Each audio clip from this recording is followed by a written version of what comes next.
sans aucune prétention, sans aucune plateau. Parce que les gens qui nous suivent attendent que Batubaya va inviter Baya na plateau pour bango balanda ba émission. D'accord, on ne va pas traîner sur ça photo qui est un sujet nous pour ça la bien pour tout comme il a cochité et toujours moi des sujets morts pour tout qui est bien grand merci na kadika di mabokete double poche moi la motion l'équipe va nous baler la possibilité encore une fois je reconfirme Red Weston Rata Masolo Odo Azana Biso on a toujours et grand prêtre Nangai Mandela Weston Venangai Moko mon vieux le seul fantôme qui sourit Ben Willy en tout cas un grand merci pour la nuit surtout Kings Lova ma soleuse dans la toujours Wana et puis Baudouin Matadi Union européenne Yoebi Karati Tala Karato et que nous marrons toujours l'icoloto comme à l'antina suka le boss Roger Kambenza Tala Kara toujours Yoebi que Tolali Tola Mokapé Boye Isaac Maï Navelson et dimanche Yoebi que Masola Kachne na oh bon m'appelle Moukili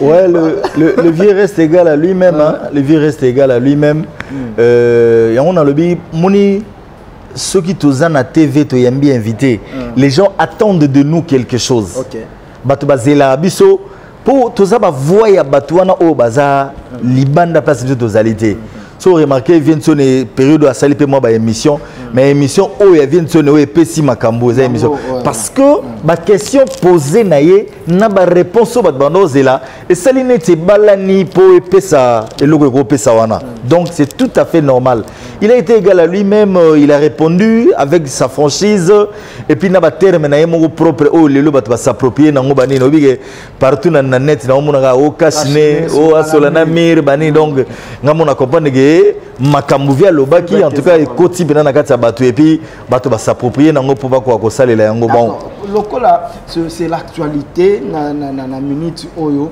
nous devons tant qu'analyste il y a musique et puis professionnel à média tokoyo le kangote Isaac Maï étant journaliste nengo mebendi professionnel à média il y a média dis-nous en toute vérité fan de la musique congolaise pendant longtemps est-ce que formateur na musique azalaka te musique congolaise les termes sont des fois compliqués à expliquer. Mais où en son temps ami benga formateur ezaka te que au formateur ya azu mutumogo dans les néants azuye asali ce qui ndenge nini ami benga formateur parce que zaki surnom au ba pesa qui est a formateur mais j'ai des exemples ya batu oyo wira a forma bango petit mogo abima mona comment les ara sunen mona mondo beta guitare boya gimboka petit wana yimba te blocadena OK merci petit wana yimba te petit wana ayemba te wera mutazoye ayana ye banini ache awa petit tik boye kende nango boye blocadena awe beta bato ba mona blocadena OK so alobi gaza formateur est-ce que bobo il est pone so alobi gaza formateur bobo il est pona nini. Là, tu contredis Mbalama Kofi Olomide. Kofi Olomide, je n'en disconviens pas. Kofi Olomide, Azana Makanisi naye, Azana Esprit naye, Azana Makambo Yazo Boulé, Namotu naye, Ponaye, peut-être en sous définition étymologique. À cause de l'azo, Azo utilisé yango pour dire que la formation c'est quoi. Mais net aux aboyés, tout ça là dans la banque, tout ça là dans la TV. Même comme ça, on a noté liste moi il y a 20 personnes et beaucoup de formation tam suna USAID. Et on l'a dit que Bozagi Mayel était USAID nem ta comme si nous Mayel. Bien sûr. Okay. C'est une formation. Donc c'est un faux débat tant Kofi Olomide. Oueranson c'est pas un formateur. Dans le biboye. Kofi Olomide peut utiliser le mot étymologiquement. Non, mais je parle des gens. Trois couches. Mais moi, je parle des gens qui sont intelligents. Je parle des gens qui sont intelligents qui vont me comprendre.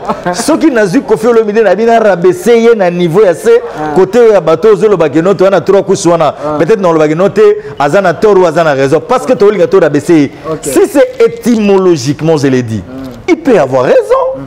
mais biso surtout to yebi ke we dans son tiba benga les grands formateurs et ça pour vie azoy kombo wana kaka banini Koffi Olomide aza mopa o mokonzi na ba bimiseli vraiment vidéo wana ba yebse vie ça nze molanga yemba bien ko vie na ba bi formateur ba yemse bien na lobby Samuel Eto'o ba utako potana kala mingi tena entraîneur ya wazaki na Real et na Barça ou ya komi na Manchester City. Pep Guardiola. Okay. Samuel Eto'o a courage à web ça Pep. Pep, tu as été un joueur mais tu n'as pas été un super joueur. Mais Pep a formé des super joueurs. Pep Guardiola. Notamment Messi. Ça c'est le produit de Pep Guardiola. Nana ngobo ya Messi lelo. Pep n'a pas été un grand joueur. Abeta na Barça mais abeta le quoi ba joueur nyonso tout mais tant ba longola ki na ki peuple ya ki joueur ayi entraîneur a même idéologie moko au Barça ezaka na ngote Barça comme beta balle moko impossible til le lo na Catalogne ba regeta ga Pep Guardiola. OK. Tu comprends? Ouais. Ça veut dire que kozala pas forcément bon na koyemba mais okoki ko former batu ba yemba bien. La retourne aux questions moi besoin la rapper parce que dans la plateau na rapport to chité déjà to betama les sola bien affilé pour équilibrer bien. Différence il y a chanteur, bon chanteur, grand chanteur. Ezani, bon chanteur, grand chanteur. Très belle question. Un grand chanteur et un bon chanteur. Un grand chanteur est un moto oyo azali ko maîtriser voix naé. Un bon chanteur. Nazo ça. Un grand chanteur. Azam moto azo maîtriser voix naé. Il est capable de naviguer place nion surtout ko naviguer sans pour autant avoir ba lacune. On peut s'exempler mon moto quoi Pépé Calé. C'est un grand chanteur. Aza capable abimisa une expression place moko s'attendre te kako bimisa yango mais akoyi komisa mais un bon chanteur peut être un bon chanteur mutuno se doit un bon chanteur à cause d'un bon chanteur et puis être bon chanteur n'est pas forcément avoir une belle voix. Koffi Olomide c'est un grand chanteur mais il n'a pas une belle voix mais il est capable de se transcender na voix na yewana apeso elengi moko bo sentiment mo oyo ko kotela obi mais joyo akobimisa elengi obondeni mais il n'a pas une belle voix. Bapesanga explication mususu na éviter par rapport il y a différence entre bon chanteur et grand chanteur. Babisinga boy parce que c'est l'analyse. Babisinga la musique. Un bon chanteur ava oyo ça c'est le président Patrick Dufour il est avec nous pour les années. Un bon chanteur ava oyo a na voix kitoko d'abord et puis a bon na ba vocal mais voix na ekota na lead vraiment non par exemple a bon na lead mais na ba cœur a okota pété ya on a le binayo mutu oyo aza capable à se transcender ya on a ma terme on a utiliser sikoyo soki tobito tanga moi 2 3 4 grands chanteurs na kati ya moko bato baza na succès na minute surtout tu grand chanteur le roi Koffi Olomide est grand chanteur. Oui. Koffi na lead à côté na cœur à côté raté. Makamni no zoib sangaona. Eh. Koffi asuka na lead. Na lobby Koffi ke na cœur. Na zoib sayo ayemba na cœur ataka voix wana ya se ata oyo zolingo yo kate parce que yo kanisa ke tu vois dans la musique on appelle ça les fondamentaux. Oui, exercice là, oui, maman na loba, no bi na utination ngwa. Et pas na pese mbote. Le fombo. Ara studio. Oui, yango nazolinga na yebisa yo kana siko place nazolinga na yebisa yo. Dans la musique les basiques ezali, les fondamentaux ezali. Avant oya ko zo ba voix onyo so yoka likolo wana, ba salaka ba basique na ba fondamentaux c'est vendu déjà. Après ba yeko benga ba artiste oyo ba koya ko sala ba cœur il y a l'icolo, il y a C, mais ba basique ezalaka déjà. Si vous moni rambo wana, asaka ba biloko wana nyonso tu yemoko. Awoya ko benga bino boyana sima, yo chaker awa yo chabo. Asa sali ba basique wana nyonso tu. Et puis il faut savoir la force d'un artiste eza kotika la statique te lo ba note ngandi na zabo na ba cœur nyonso tu na bandocha. Je vais te donner un exemple. Ferregola, Jésus des nuances. Jour musu na oke notique la e Petio arnaqué. wana produit na nga arnaque nga na memie na ke na pas faire na koma na pas faire na bisi faire faut za pecho ya kota na mouvement faire singa obike na makambo belinga bite faut za pecho ya kota mouvement atambusa biso ata 3-4 fois po bazwa arnaque ya kota na mouvement jour moko e salami arnaque ina répéter ngabite ye fois yembaka faire ngabite faire pecho face à la test bazui arnaque ba télémission wana banda ko sa test arnaque sa la test abandi ko yemba yembiti abaluka tali faire abi prise moni place batie wana eza na se naza posa ba matilanga noti likolo c'est là yo abaluka tali makaozi asengi bo matila ye likolo ba makaozi ba matsa noti likolo arnaque abandi ko se déchaîner na koyemba ayemba obike faire benanga na mpandi abinanga Isaac mwana na mando luka na musique eza garçon oyo OK abi omoni makambo na saka na studio so na ye na concert na ko sala ngote parce que ngamona na lead ngamona ko kete na cœur na mando sala makambo o na sala na nini de comme ninga incompatible o arnaque aza capable à reproduire makambo na saka na studio ya sala ngona nini vous comprenez donc ça dit que artiste ni surtout aza na potentiel là o akoyi ko pesa na makambo aza ko sa cause la te que artiste so ko teke studio ayemba ki voix ya se wana tanga oya na ngosi na concert oyemba su yango wana non parce que yemo ko mutawasa lead yemo mutawasa cœur aza mutu azala essoufflé tikolo babo pesa vambote ko tikolo babo pesa mbote na pesa yo ko luka makamute tikolo babo yo ko luka makamute vous insistez pena na pesa mbote na insister vraiment Gelor Kinzonzi le roi sage bon Gelor Kinzonzi le roi sage na sentir que a insisté pena donc Gelor Kinzonzi le roi sage donc j'étais disant tout à l'heure que le 4 février Atlantico, la grande liboula au Saranate, et là on a sepelé, là on a ton qui va bien noter, mesure de restriction, on a levé en gros que les gens peuvent aller au-delà de 22h, 23h. Je crois que ça va bien, Batouba ya pena va vivre spectacle. Il y a bien affilié à l'obaki, Ayaki Liboso, Azaki Yemo leader, les lois n'ab artiste et musicien aye oyo, pas émerger, en tout cas, tout Sabango, force, tous à la wana, tout soutenir musique à Congo et Kene Liboso, lobby.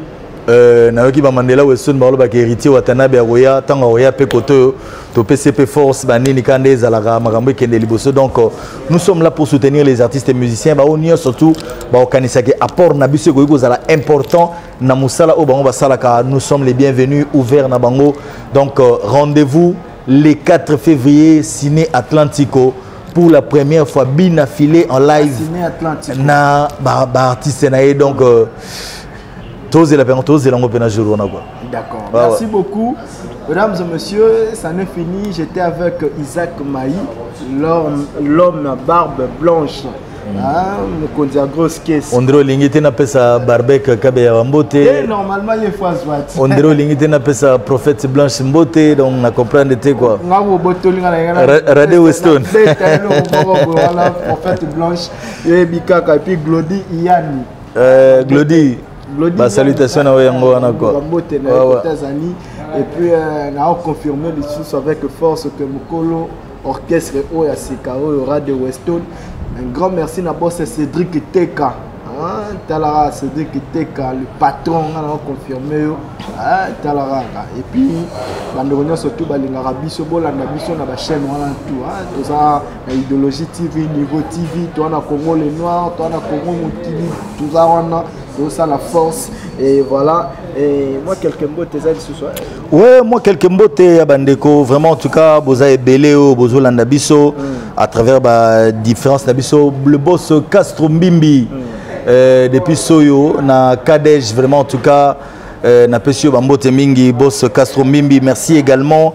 Na Bandeko, DJ Procureur également, en tout cas, Zaranabiso Mingi, merci beaucoup à toi, merci vraiment, na Bandeko Mingi, Tozagina Bango, donc, Sikanini, Bozali, Nakanisi Bino, Napesa Bino Bambote, Napesi Jenny Lombo, Bambote Mingi, Abel Maya également, en tout cas, Nakanisi Kopesa Yombote, le nouveau président fédéral, merci également à Georges Kikani, triple nationalité, Sikani Nozali.